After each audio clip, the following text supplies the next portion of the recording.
Iconic Business, le luxe by BFM Business. Audrey Maubert. Iconic Business, le luxe par BFM Business à retrouver sur l'app et les réseaux évidemment. Exclusif, intemporel, mythique, responsable et déculpabilisé. C'est un univers de tradition et de savoir-faire qui s'ouvre aujourd'hui dans Iconic Business. Saxophone et clarinette fabriqués en Ile-de-France dans les règles de l'art depuis 1885, éprouvés par les musiciens de la planète.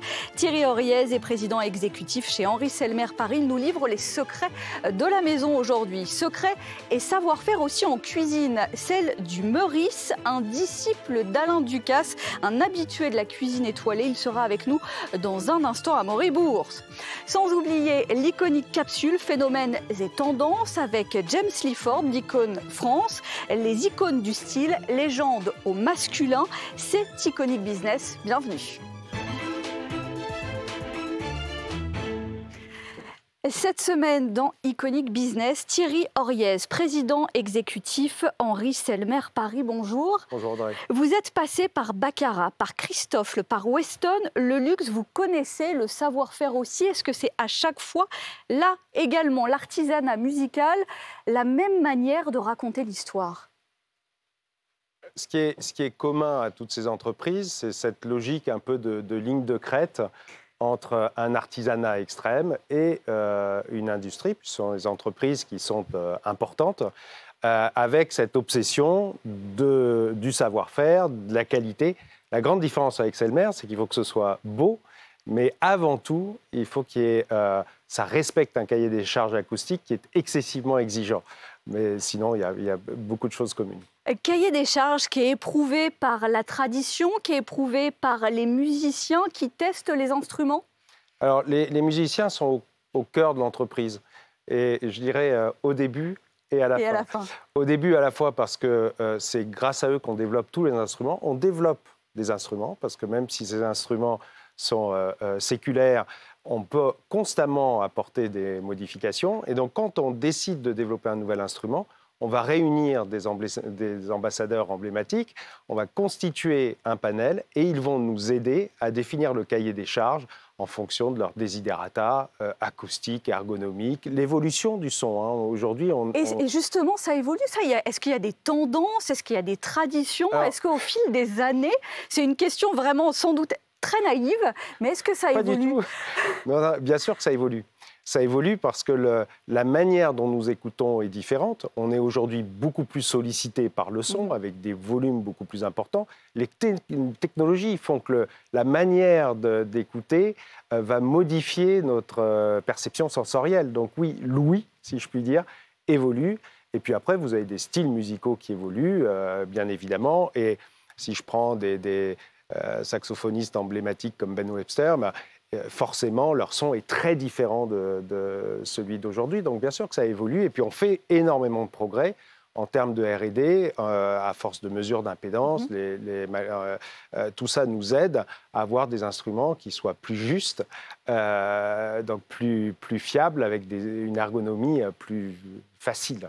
À ce niveau-là de tradition, de savoir-faire, est-ce que ça s'adresse aux musiciens professionnels ou à tous les amoureux qui ont envie d'avoir cet objet dans leur univers ? Alors, nous, on a notre client visé, ce sont les professionnels. Ça, on se cale sur le maximum d'exigences du marché. Mais dans notre mission, c'est vraiment de libérer le souffle créatif de tous les musiciens. Et donc, s'il y a des amateurs qui ont envie de jouer Selmer, ce sont des instruments qui sont aussi faits pour cela, parce qu'on va faire en sorte que l'ergonomie, que l'émission du son soit la plus facilitée possible. Et c'est avant tout des instruments dédiés aux professionnels et aux semi-professionnels. Des gestes répétés depuis 140 ans, des saxophones et des clarinettes, je le disais, depuis 1885. Des ateliers à Mantes-la-Ville, c'est toujours une fabrication à Mantes-la-Ville ? Alors, c'est toujours une fabrication à Mantes-la-Ville. On est installé à Mantes-la-Ville depuis 1919, donc quelques années après vraiment la création de l'entreprise.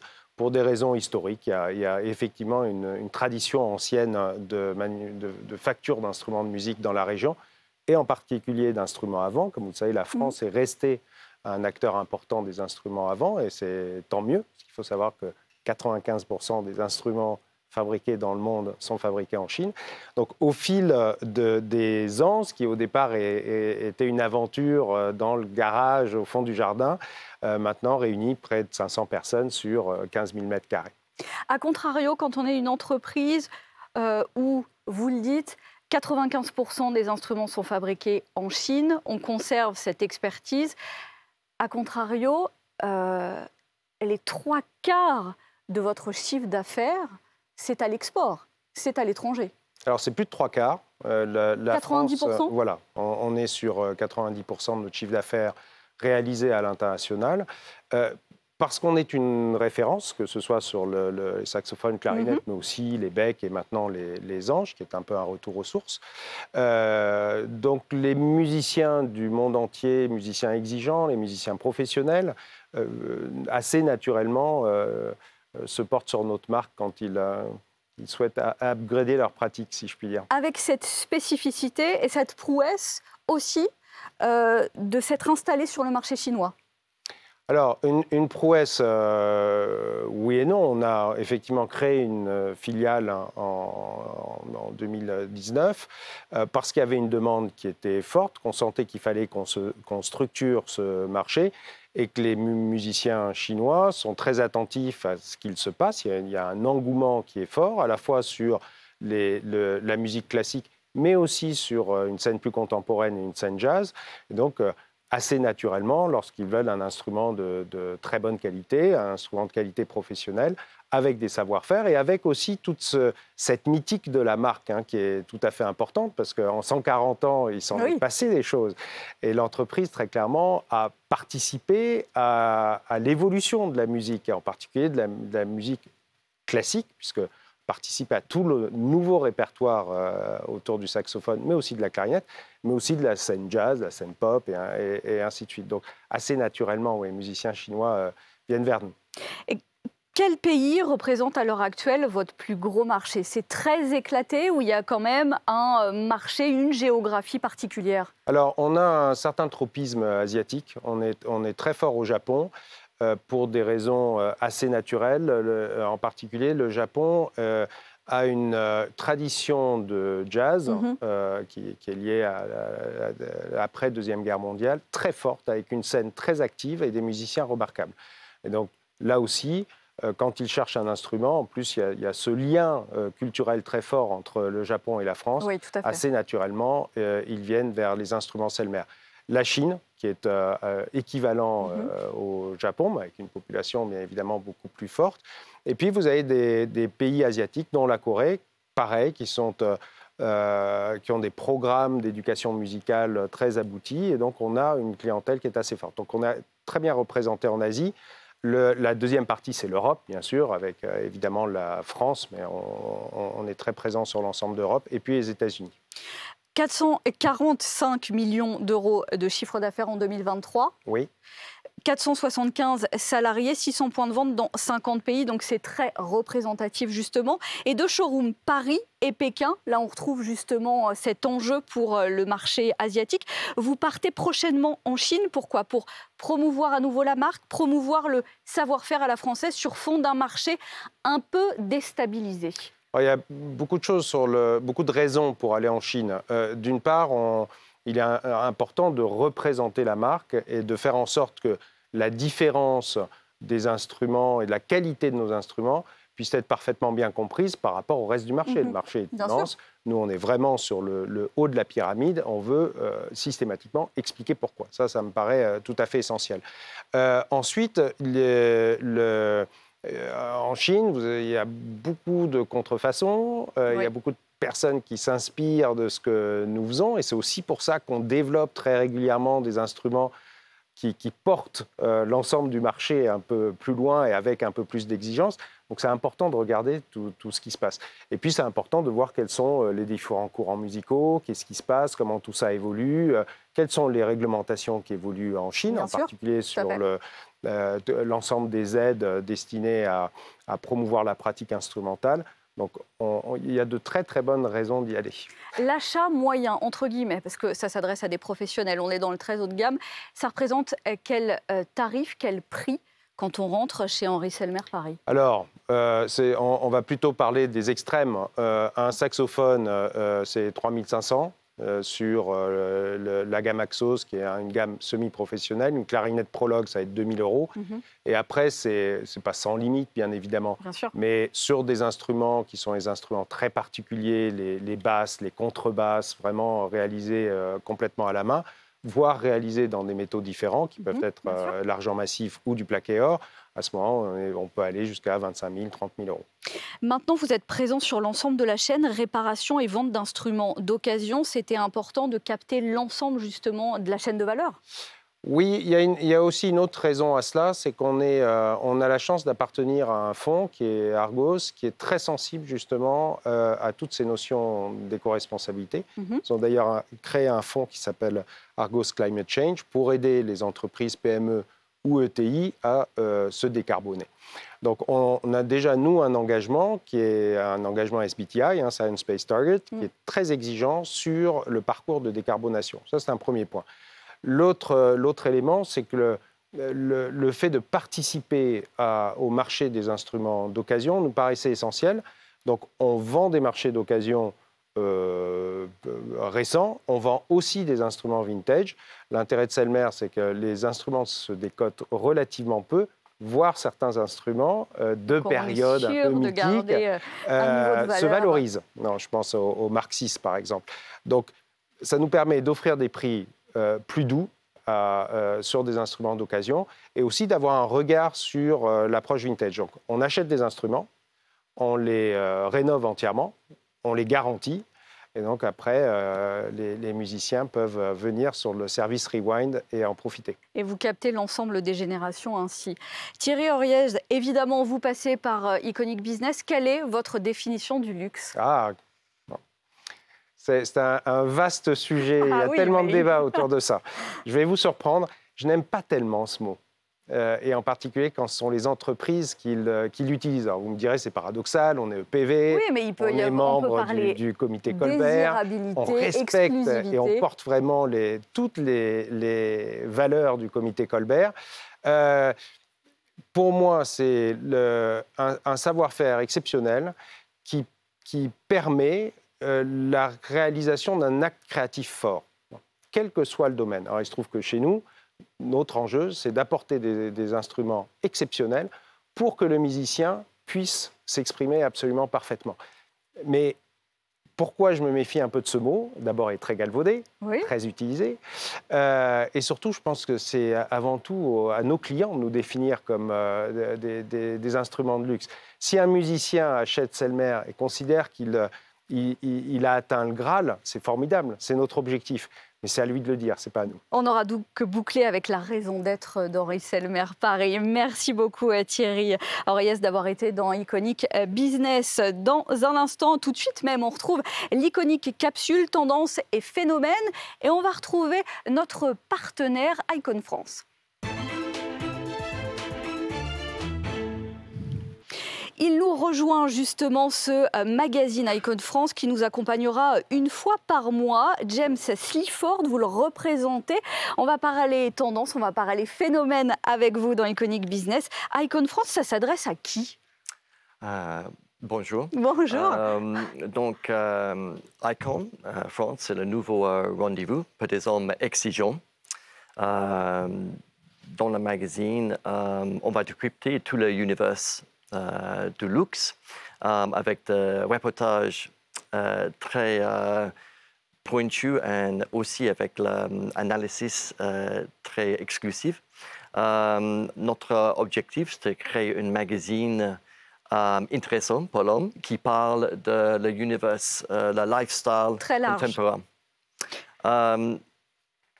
Le magazine Icon était lancé en 2009 en Italie. D'abord en Italie. Oui, avant d'avoir sa présence en France cette année. Dont c'est le deuxième numéro d'ailleurs. Il faut de la patience pour retrouver Icon France. Il y a eu un premier numéro, c'est le deuxième. Qu'est-ce qu'on va retrouver dans ce deuxième numéro ? Tout d'abord, nous avons plein de belles surprises dans le numéro. Pour chaque numéro, il y a 4 couvertures. Nous avons deux comédiens britanniques, Jude Law et aussi Harry Dickinson. Nous avons la danse étoilée de l'Opéra Garnier, Guillaume Diop.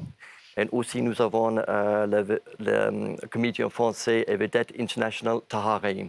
Et à chaque fois, il y a un thème. Oui, nous avons le premier numéro qui est sorti en mars. Nous avons la thématique des Heroes qui fait un clin d'œil sur les Jeux olympiques en France. Pour automne-hiver, nous avons la thématique de transmission. On en parlait justement avec la transmission du savoir-faire et là on va retrouver dans le magazine ce thème important pour le luxe et pour les icônes de la transmission. Oui, on va parler de l'héritage, on va parler de le savoir-faire. Nous avons un grand reportage sur les maisons de luxe comme Hermès, Givenchy, Lotus, Tudor et la maison caviar pétrosienne. Avec chaque, en fait, l'idée est de créer un magazine qui intéresse l'homme dans tous les objets de la luxe, en fait. Et vous allez nous expliquer pourquoi on va se retrouver tous les mois et pourquoi vous nous accompagnez, parce que ça fait sens. Vous allez nous aider à décrypter, à voir quelles sont les icônes du style aujourd'hui. En fait, c'est donc les icônes de style aujourd'hui. Quand je pense à l'icône de style, je pense qu'un homme il doit accumuler trois choses importantes. Un sens de style très fort, un sens de style unique, très reconnaissable. Il y a une influence sur les tendances, enfin une influence sur la marque de la mode. Aussi, il influence le consommateur. Aussi, il prend soin de son image. Dans la façon, il a vraiment accordé une grande importance à son image. En fait, il embrasse la mode, il aime la mode. C'est très important. Donc, on trouve des icônes selon les tendances et les décennies passées. Oui. Dans le passé, nous avons une grande icône de style comme Steve McQueen, James Dean, Alain Delon. Dans la musique, David Bowie, Serge Gainsbourg. Et aussi dans l'art, David Hockney. Toutes ces références restent aujourd'hui vraiment la référence pour comment on peut porter les choses, mais aussi pour la marque de mode, pour les magazines qu'on a envisagé de faire une série de mode. Les gens restent vraiment des références. Mais alors aujourd'hui, en 2024, qui sont les héritiers? Oui, aussi, il y a vraiment le grand icône de style, mais peut-être c'est plus nuancé, mais d'une façon positive, grâce aux réseaux sociaux. Donc, dans cette liste, je peux inclure David Beckham, LeBron James, A$AP Rocky, Timothy Chalamet. En France aussi, je vais inclure bien sûr Louis Garrel, Etienne Daou, Benjamin Violet. Et aussi Jules Koundé, qui est vraiment un style très populaire sur les réseaux sociaux. Puis qu'on commence à voir partout. Il accompagne toutes les campagnes à l'heure actuelle. Exactement. Mais il y en a un qui nous étonne un peu plus, un Mark Zuckerberg, icône 2024. Oui, en fait, Mark, la chose qui, je trouve, c'est moins évident, mais en même temps... Non, en effet. Il influence beaucoup de gens qui entrent dans la tech. Il a un look très décontracté, mais en même temps, ce secteur de business, c'est énorme. En fait, voilà, c'est un petit peu indirect, mais encore, c'est une référence. Bon, passage obligé pour votre baptême du feu. James, il faut me livrer votre définition du luxe. Pour moi, la définition du luxe, ça commence avec l'artisan dans l'atelier et finit avec la touche personnalisée. Dans l'atelier, on peut imaginer tout le savoir-faire, toutes les choses faites à la main. C'est tout dans le détail. Soit c'est un costume sur mesure avec un fil délicat, ou soit une chaussure peinte à la main. Aussi, avec le luxe, on inhérite la belle histoire, comme le sac Birkin de Hermès ou la montre submarinier de Rolex. Et aussi, quand j'ai parlé de la touche personnalisée, il faut que l'attention de détail, aussi le service dans la boutique, c'est la même hauteur comme le produit. Il faut se sentir important, c'est essentiel. Merci beaucoup, James Clifford, d'avoir été avec nous. Icon France, le numéro 2, c'est à retrouver. Merci. Évidemment, vous pourrez choisir picorer dans les 4 couvertures et découvrir les règles de transmission, évidemment, dans le luxe. Merci beaucoup. Tout de suite, les désirables de la semaine, tout ce qui nous a fait envie, séduit et intrigué ces derniers jours. Une sélection resserrée aujourd'hui avec un chef, l'univers d'un chef, celui du Meurice à Moret-Bourse. Bonjour. Bonjour. Vous êtes tombé dans la cuisine tout petit ou c'est arrivé beaucoup plus tard? Entre les deux, on va dire. Entre les deux. La rencontre s'est faite au moment où il fallait se former? Exactement. En fait, j'ai toujours voulu travailler avec mes mains. Et c'est un rêve de mon père. À la base, c'est pas ma grand-mère ni quoi que ce soit. Non, c'est le père. Voilà, et j'ai voulu lui faire plaisir et j'étais pris un peu au piège, finalement, en fait. Ah oui, là, vous avez coché les cases, vous êtes pris au piège et vous avez fait plaisir. C'est clair, chef du restaurant Alain Ducasse, 2 étoiles. Il y a une pression particulière quand on est dans l'univers Alain Ducasse et dans un palace? Le cumul des deux? Alors, il n'y a pas une pression particulière, il y a juste une pression qui est naturelle parce qu'on a une exigence, j'aurais dû dire. Oui, une exigence, c'est vrai, c'est vrai. Après, c'est un métier où il faut prendre du plaisir pour en donner et il ne faut pas non plus... quand on a de la pression, des fois, il y a des crispations, on n'est pas bien et en fait, il faut être bien pour donner du bonheur et du plaisir aux gens, en fait. Oui, on s'imagine que c'est quand même un environnement assez écrasant et en fait, il faut quand même garder la foi et j'imagine le sens de la création pour transmettre quelque chose. On est obligé, surtout aujourd'hui avec la jeune génération, de... Enfin, je ne dis pas que je suis vieux, c'est pas non, ça le, parce que pas le débat, quand on est trentenaire et qu'on est déjà chef d'un restaurant doublement étoilé, je pense que ça va. Non, l'idée, c'est aussi de partager cette passion, cette envie de transmettre. C'est ce que m'a donné Alain Ducasse et c'est ce que j'essaye aussi à mon tour de faire avec mes équipes. C'est un métier qui est en pleine difficulté parce qu'il y a de moins en moins de jeunes aussi qui vont dans ces débouchés-là. Donc on doit aussi avoir ce rôle de donner l'envie, de montrer, de transmettre, de partager, et c'est ça qui est notre vocation. Vous sentez que ça s'étiole un peu alors que les effets Top Chef, toutes les émissions et un peu la starification aussi des chefs, est-ce que vous pensez quand même qu'on a du mal à trouver la relève? Non, c'est pas d'avoir le mal de trouver la relève, c'est d'avoir... je pense qu'il y a beaucoup aussi de restaurants, il y a beaucoup d'ouvertures, il y a beaucoup de... tout s'agrandit aujourd'hui. Tout le monde sait bien faire à manger, hein, c'est important de le dire, je pense. Non, mais c'est vrai, aujourd'hui, l'information est facile à avoir. Oui. On peut s'informer sur beaucoup de réseaux, sur beaucoup de médias, sur beaucoup de documentation, qu'avant, c'était plus difficile, je pense. On allait se former chez des chefs. Oui, c'était un cercle plus restreint. C'est beaucoup plus large aussi. Il y a aussi le monde qui s'ouvre aussi. Il n'y a pas que spécialement la France. Donc, comment on trouve son style et comment on l'affirme quand on est dans l'univers Alain Ducasse? Votre identité, elle est où? Alors, son style, c'est difficile. C'est quelque chose qui est vrai. Moi, je dis toujours que Alain Ducasse, moi, ça fait 17 ans que je travaille avec lui. C'est le tronc, c'est la colonne vertébrale un peu. Et à nous, en tant que chef, de trouver notre feuillage, de nous trouver notre identité, notre style. Et votre feuillage, il est comment? Ça va dépendre aussi de notre territoire. Ouais. Ça ne va pas être le même à Monaco qu'à Paris, qu'à Londres, etc., ou dans le monde. Moi, ce que je vais vouloir chercher, c'est qu'à Paris, on fait une cuisine classique, contemporaine, avec vraiment ce qui m'intéresse, c'est les aspérités. C'est vraiment le maître mot de ma cuisine et la saisonnalité. Saisonnalité, c'est valable pour tout le monde parce qu'aujourd'hui, tout le monde travaille avec des produits frais, exactement. On essaye d'avoir un produit sourcé français. C'est très compliqué d'avoir un produit local quand on est à Paris, on ne va pas se mentir. C'est sûr. C'est très compliqué. Et vraiment les aspérités, l'amertume, l'acidité, l'iodé, le fumé, etc. C'est vraiment des marqueurs qui vont apprécier, dans le sens ça va marquer. Je veux marquer les gens avec des goûts, des saveurs qui vont leur laisser un souvenir en fait, de leur expérience. Laisser un souvenir, en fait, il y a un marqueur. Il faut une expérience, délivrer une expérience pour la clientèle d'un palace particulièrement, une clientèle de surcroît très exigeante et qui a une offre pléthorique aujourd'hui. Comment on fait la différence? En fait, c'est... Comme je disais tout à l'heure, c'est tout le monde sait faire tout le monde sait faire à manger, tout le monde sait cuisiner, tout le monde sait délivrer un service de qualité. Après, c'est la valeur ajoutée que nous, humainement, le côté humain, de l'hospitalité, du discours des équipes de salle qui vont transmettre notre vision, de votre savoir-faire. Exactement. Mais en fait, tout le monde participe. C'est pas seulement la cuisine aujourd'hui qui fait qu'un établissement est meilleur qu'un autre. C'est les équipes de salle, la sommellerie. Qu'est-ce qu'ils vont proposer aujourd'hui comme boisson? Pas simplement du vin, peut-être une boisson. Voilà, exactement.